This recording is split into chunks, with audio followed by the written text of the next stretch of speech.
In today's video, I have brought you a very nice problem regarding arithmetic number theory. So this problem is coming from the International Mathematics Olympiad Compendium group, okay, as a mathematics competition. So here is the following setup. Our goal, we are going to find all primes p, q, r satisfy this following equation, okay. So we have 2 to the r plus number 1 plus q square equals p square, okay. In fact, this is very nice and teacher's problem to work on. So in fact, this is not hard problem. Just we are going to apply a few tricks here and we get the problem solved, okay. So by the way, you may solve this one in different way. Let me know in the comment section below what you get, okay. So by the way, don't forget to hit the subscribe button and support our channel by like and subscribe. So now let's go ahead and get started to see what this problem looks like. So here is the following expression. We have 2 to the r plus number 1 plus q square equals p square, okay, like this. We know the prime number, it could be even prime or odd prime. So let's first of all, before we get started, let's assume p is an even. If p equals 2, it's good to guess and check because it's going to help us to see what's the type of this prime is, okay. Replacing p with this number 2, I will get here 2 to the r plus number 1 plus q square. This one will becomes 4, which is 2 plus number 2, okay. One of these must be written on this form because we have 2 at the left hand side of this equation.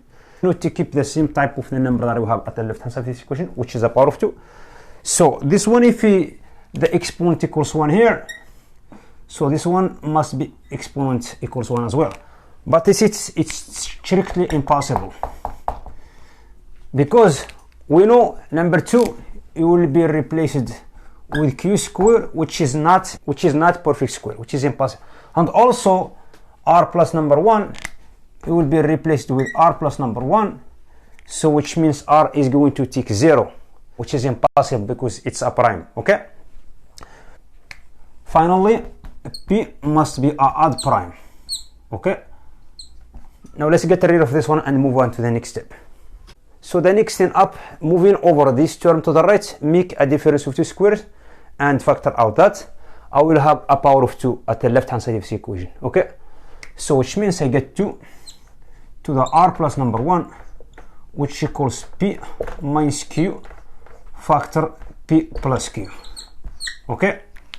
Now the next thing up, we know the left hand side of this equation is a power of 2, which means the right hand side of this equation must be a power of 2, okay. So let's transfer this one into an equation system here.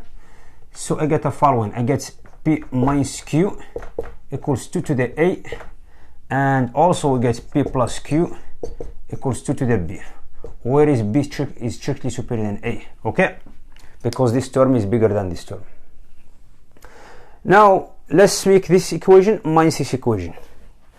So I get here this one minus this one, I get rid of p, I will be left with 2q, which equals 2 to the b minus 2 to the a, okay. Let's divide both sides by number 2. I get q equals 2 to the b minus 1 minus 2 to the a minus number 1. So before we move on to the q, let's check that q is an even or odd first. So we know this one is an odd, right? It was an odd prime based on our previous proof, okay. So we know this term is an even, which means this one must be odd. If this one is an odd, this is odd, which means the right hand of this equation must be odd, okay. So the only way to get odd number here, we are going to give this one 0, exponent 0 of this, because we have b minus number 1 is bigger than this one, which means this one is going to take 0, okay. If a minus number 1 equals 0, this one implies a must be is taking number 1 here, okay. Now I will have a new expression here. So I get here q equals 2 to the b minus number 1 minus number 1, okay. If q equals 2 to the b minus number 1 minus number 1, so let's take this value here and replace it into this one to find p. So it's very simple here. P must be equals this one minus this one is going to give us 2 to the b minus 1 plus number 1. Okay, so we have ended with this expression. It makes sense p is bigger than q because the difference here is positive. Okay, so now let's get rid of this one and move on to the next step. So let's add one more information here. So we know this product, this one it was 2 to the a, this one it was 2 to the b. We know this exponent r plus number 1 equals a plus b. Okay, so we already found a equals 1. Okay, here. So which means I'm going to cancel out number 1 from the left and the right. I will be ended with r equals b. Okay, so now I'm going to replace b with r here. So I will have a new equation. I will have q equals 2 to the r minus number 1 minus number 1. The second equation I get equals 2 to the r minus number 1 plus number 1. Okay, let's take these two equations at the top and continue solving our equation.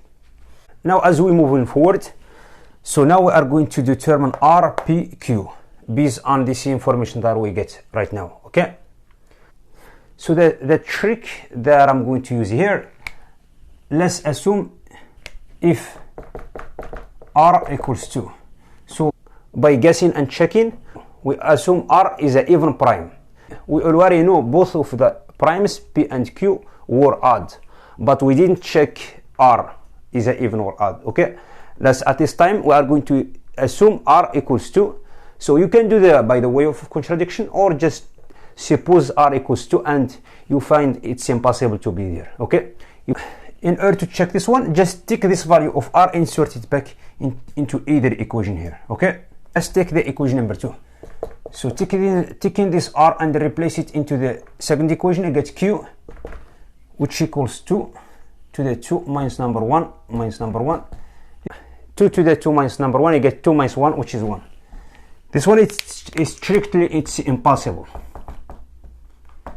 because this is odd prime. We found this equals 1, which is impossible. Okay, so which means r must be superior to 3 is an odd prime. Okay, is an odd prime, which means r not divides 2 or 2 not divides r, because r and 2 are different primes. Okay, so now this one is verifying the Fermat-Leroux theorem. So by Fermat-Leroux theorem, we get 2 to the r minus number 1 is a congruent to 1 mod r. Okay, taking this number 1 to the left, I get 2 to the r minus number 1 is a congruent to 0 mod r. Okay, so we know this value of 2r minus number 1 equals q. Okay, this is q. We get q is a congruent to 0 mod r. This one is telling us r divides q. We get two different primes. R divides q. They have no choice except r must be equals to q. Okay, both of them are prime. They cannot be anything else. They have to have equality here. Okay, so if r equals q, let's take this equation and reduce it to the mod 3. So if I'm going to do that, we get this one, 2 to the r minus number 1 equals 3 minus number 1 all to the r minus number 1. If I'm going to reduce this one to mod 3, I get 0 here because 3 divide 3. I will be left with minus number 1 to the r minus number 1. As we are reducing this one to mod 3, we get to this expression. We get minus 1 to the r minus number 1. We know r was odd prime, so which means the exponent is even because we have r minus number 1 here. Okay, if the exponent was even, which means this minus number 1 becomes 1. 1 minus 1 is 0.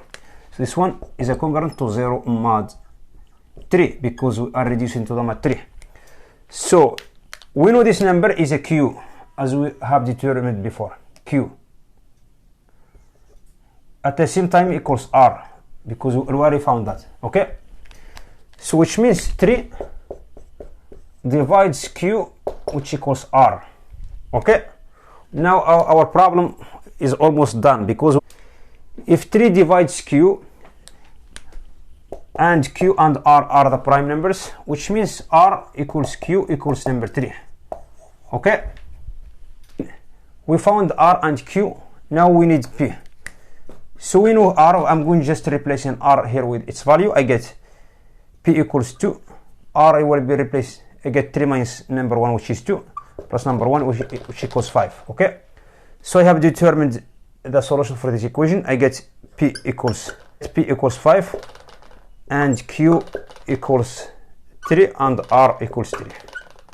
Okay, it's more clear here. If you replace this information into this equation, you get r, it was 3 here, 3 plus 1, which is 4, 2 to the 4, which is 16. This one, it was 3 square, which is 9, 9 plus 16, which is 25. 25 is the same as 5 square, which is correct. Okay.